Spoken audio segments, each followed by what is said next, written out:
Hey, welcome. This is the Red Letter Advent edition of the Follow Through. I'm Pastor Fred, and we're back.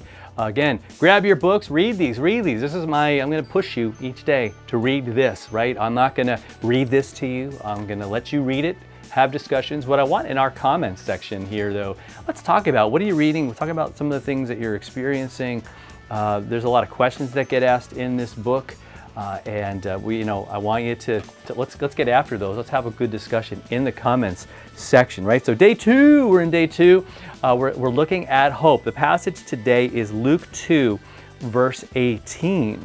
And this is kind of Christmas Eve. The shepherds have been out in that field watching their flocks by night, and the angel comes to them, right? The angel choir sings, and it's just awesome. And they tell them, they're afraid, and they say, look, there's a gift. The Savior is born in Bethlehem. Go and check it out. And they go and they see it, and it's just amazing that God would go to them. You want to talk about hope? A lot of times, we're living in a world where a lot of times the world is telling us we're nothing. The world is telling us that we're like those shepherds. Nobody cares. You're not in the in crowd. You're not the influencer, right? You don't have that clout or that fame and fortune or whatever it is, and so you're nothing. And God doesn't look at fame and fortune as his measure of whether you're worth it or not. In fact, it's kind of the opposite. He just loves us.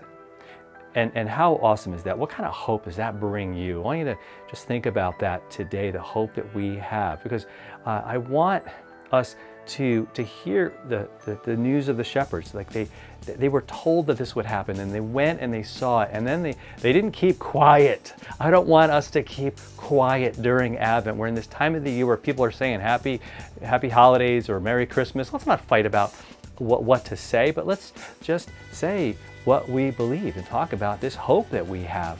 Because the shepherds in Luke 2:18 says that all who heard their testimony, man, they were amazed at what the shepherds said to them, because the shepherds don't get messages from God and angels. They don't get to see saviors. That's for the kings, right? That's for the priests. That's for the people way at the top of the food chain. Now God says, no.